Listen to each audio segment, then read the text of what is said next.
Welcome to New York's number 2 sports show. The New York Giants get embarrassed against the Dallas Cowboys again.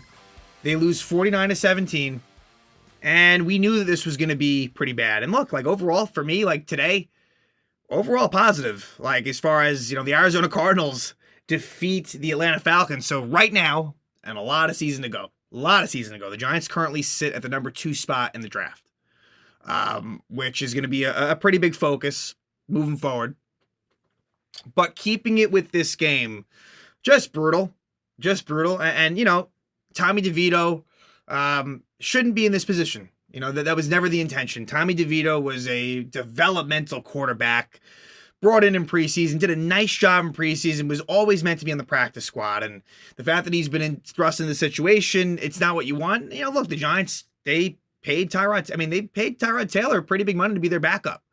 And Tyrod Taylor is a good backup, but he got hurt as well, besides, of course, Daniel Jones. And it puts them in the situation. Will we see Matt Barkley as a starter? I think it's a possibility. It's hard to say, but you got to figure at some point that might happen. But it's just how I'm going to go about this episode is different than previous, where I'm not going to go into the play-by-play. I'm going to give you the scoring plays and try to kind of piece it together. But it's craziness to go through, little ins and outs. It's just not worth it. And we are at a point right now where it is very reminiscent to a couple of years ago with Mike Glennon and Jake Fromm, where this offense is completely, it's not an NFL offense. But hey, the Giants defense was awful as well. Let's not take them off, off the hook. They were fucking terrible. So in trying to think about injuries, want to give some updates there. The Giants came out of this game with some new injuries. Now, Azeez Ojulari came back. He was activated off IR. He was in this game. I noticed him at times. He did some things, but Evan Neal, of course, Daniel Jones tore his ACL out for the season. Evan Neal is out. He got hurt last week, as I had mentioned in last episode, an ankle injury. What I forgot to mention last week was Adoree Jackson, who I think it's a neck concussion combination, so he's out. Trying to think who else. I know Mark Lewinsky, there was I think it was personal issues that were going on, and so he didn't make the trip and he was out. I think I'm forgetting someone else. Of course, we know Darren Waller's on IR, and so we knew he was out. I feel like there's someone that I might be missing. If I can remember them, I'll certainly mention it. But it's not ringing a bell at the moment. Yeah, it's not ringing a bell at the moment. So, injuries coming out of this game. First off, Andrew Thomas looked like it was going to be a really bad knee injury, like he was rolled up on. But luckily, he was okay. He returned. So, which is kind of weird to me anyway. You may as well, they were pretty much getting killed by the time he came back. Just let him rest. That's just me. But the good news is he was good and returned. The Giants, I guess, came out okay on the offensive line, injury-wise. Justin Pugh had left at one point, but the full game, basically, McKeithen had come in at points, but I think primarily it had been Thomas, Pugh, Schmitz, Bredesen, Phillips. And Saquon Barkley's got that high ankle sprain that he's dealing with. I think he's going to gut through it, but you can tell he's dealing with it. The person I forgot about was Deion Jackson, who got that late carry in the Raider game. I think he must have gotten concussed on that play or thereabouts, because I think that was an injury that happened. So Jay Sean Corbin actually got some run in this one. But let me think. Defense is where they came out with a decent amount of injuries. Kayvon Thibodeau left with a concussion. Deontay Banks ankle and Cordell Flott shoulder.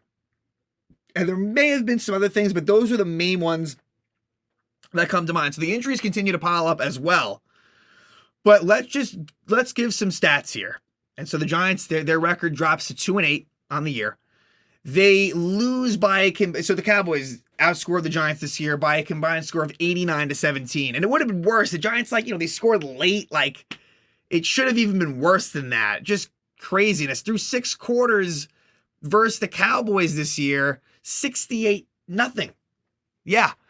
But let me give you like the total yards. The total yards in this game. Cowboys 640 total yards to the Giants 172. The passing yard differential is ridiculous. 472 to 61. Dak Prescott was doing basically whatever he wanted. He threw for over 400 yards and 4 touchdowns.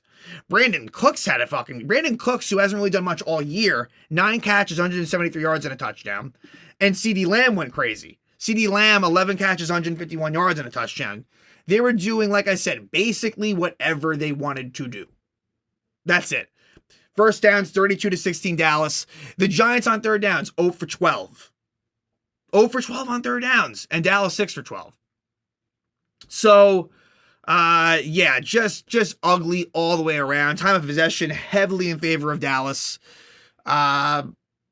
Yeah. It's, and you know, Tommy DeVito, he shouldn't be in this position. I'm not going to rip Tommy DeVito. He shouldn't even be in this position. You know, I mean, whether it be Tyrod Taylor returning from injury or whether it be, you know, giving Matt Barkley a go, you know, I don't think we're going to see Tommy DeVito. And look, Tommy DeVito behind the offensive line, he could get hurt at some point too. So I don't think that we're going to see DeVito play every game the rest. I'd be stunned for many reasons. But for now, he is their starting quarterback. We'll see what they do next week versus the Commanders. Let me see if there was any interesting individual stats. Saquon Barkley, you know, he came out of the first half, I think, with 7 carries for 1 yard, but eventually kind of got rolling in the second half, ends up with 13 for 66. Tommy DeVito's final numbers, 14 for 27, 86 yards, 2 touchdowns and a pick. And a lot of the good stuff came at the very end. You know, the offensive stats, as you can imagine, were ugly. Giants didn't get any sacks. The Cowboys had 5. Again, like, this is what we've seen. That's the thing. The Giants don't even match up well with the Cowboys in general. And what happened by the end of the game was, with no Banks, with no Flott, it ended up where it was a lot of McLeod, Darnay Holmes, a little bit of Trey Hawkins. It was just not good. However you looked at it, just not good. So yeah, let's just talk about some of the scoring plays. It's hard. I mean, look, even in 2021, I think I tried to get through it like kind of on a play-by-play. I can't do it. I mean, not to say I'm sure I will in future games, but for this one, it's just I'd be wasting your time. That's all I'd be doing. So the Cowboys score first. The Giants actually held Dallas. You know what? Actually, we'll go drive by drive and just, you know, see how things ended. So they ended up turning it over on downs, Dallas, on their first drive, where they moved the ball, but ultimately the Giants stopped them at the 1. But the Giants, they go 3 and out a couple of times, and Dallas, you know, towards the end, not the end, I guess, you know, first quarter, CeeDee Lamb on an end around, 14-yard touchdown for CD, gives the Cowboys a 7-0 lead. Then Dak Prescott makes like his one big mistake of the game, and it was the last play of the first quarter. He throws an interception to Cordell Flott, intended for Jake Ferguson, but the key was that the Cowboys did not let Flott return it for a touchdown. That I knew at the time that was big because the Giants offense can't score. The best chance they would have had was like a pick 6. So the Giants eventually turn it over on downs as they go for it on 4th and 2 at the 4, as they should have. And Saquon Barkley goes no gain. It was just the play call just wasn't good. I mean, that wasn't going to work. And then Dallas goes 8 plays, 96 yards, and it ends in a 1-yard touchdown pass from Prescott to Ferguson. Then on the Cowboys' next drive, they start out with good field position, and it ends in a Prescott to Cooks touchdown, a 10-yard touchdown. Gives the Cowboys a 21-0 lead, and then for good measure, towards the end of that first half, the Cowboys score again. Prescott scrambles for a 10-yard touchdown. Thibodeau might have been held on this play, so they might have gotten away with one. But either way, Cowboys 28-0 lead going into the second half. And in the second half, the Giants actually do score a touchdown, and it was capped off Tommy DeVito to Lawrence Cager. So Cager with a 10-yard touchdown makes it 28-7, but on the next drive, Dallas scores very easily. It's Prescott to Gallup for 41 yards, and this was a play where Gallup beats Trey Hawkins, makes it 35-7, and then an interception by Tommy DeVito, throwing a deep ball to Jalen Hyatt, and it is intercepted by Bland of the Cowboys. Then Prescott to CeeDee Lamb for a touchdown. So 12-yard touchdown for CeeDee Lamb. So the first one was a rushing touchdown, this one a receiving touchdown. Makes it 42-7. Then Cooper Rush would throw an interception. The Cowboys were still, everything was fine between Daboll and McCarthy, but the Cowboys were just, they did not take their foot off the gas. I'm not sure why, against just a bad Giant team who they beat up early in the season. I just don't get it. Like, if you want to do it versus the Eagles, I totally understand, but versus us, like, sure. So, Darnay Holmes with the interception against Cooper Rush. It leads to a Giant field goal. So, Randy Bullock in his return as a Giant gets his first field goal attempt, and it is good for 40 yards, makes it 42-10. And Dallas scores another touchdown. Rico Dowdle. I finally got it. Third time I got it.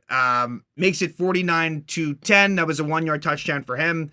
And then on the Giants' last drive, the only one that was really the drive that actually looked semi-decent, 14 plays, 75 yards, ends up in the hands of Sterling Shepard. So, hey, you never know. Could this be Sterling Shepard's last NFL touchdown? I don't know.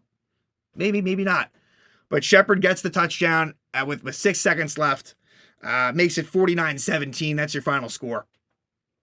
So the Giants, just complete embarrassment. Like I said, Cowboys totally crushed them, and there was no chance. So the Giants now next week will take on the Commanders, who the Giants have had success against before. They beat them a few weeks ago at MetLife Stadium. Now they go to Washington. You got to, the Commanders are just due to beat the Giants. And look, Washington is still in. They had a tough loss to Seattle, where it was a close game and they lost at the end.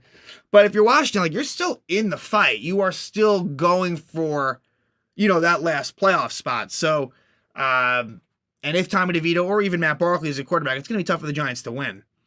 So that's their next game. Again, Arizona Cardinals with Kyler Murray back win. And so it puts the Giants right now at the number 2 spot. It's very fluid. It could go up or down, but you got to feel good about the Giants' chances of landing a good draft pick. But at the same time, weird things do happen. The Giants, in my opinion, as crazy as it seems, and maybe part of the reason why I'm thinking is because I do think there's a chance Tyrod Taylor returns, but the NFL works in weird ways where, look, you have a good defensive performance, you don't turn the ball over, where you can kind of find a way to win a football game. So I hope that's not the case, though, and I don't want Brian Daboll to be fired, and I don't think he will be.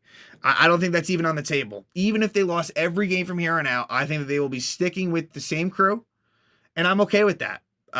So I'm not. The one thing that I should mention about Daboll, an absolutely awful challenge by Daboll early in this game. The first play of the game, actually, where it was a clear 4-yard catch by Brandon Cooks. His bat, he was down, there was no fumble, and Daboll challenges it. I've noticed that with him. He is not the best at challenge, and it sucks because the teams that I've, whether it be the Giants in the Tom Coughlin, like the Giants or the Yankees currently, and maybe the Rangers to an extent, although it doesn't come into play as much. It's usually good video system, and they usually get things right. This has been pretty bad. I don't know if it's Daboll or whoever's sending the signals down to him to challenge these things, but yeah, that made no sense. And so if there's one gripe I have today for him, it was that. But the Giants were going to get their ass kicked anyway. So the Giants go to Dallas, are destroyed. And now they will take on another NFC East team in a road matchup. They will go to Washington to take on the 4-6 Commanders, and we'll see what holds. We'll see who's the starting quarterback. Will it be Tommy DeVito, who made his first start today? Will he make his second start, or will they go to Matt Barkley? Either way, Giants are probably not going to be ultra competitive, and that's just kind of the way the season goes. So, again, Giants lose to the Dallas Cowboys. They will travel in Week 11 to take on the Washington Commanders.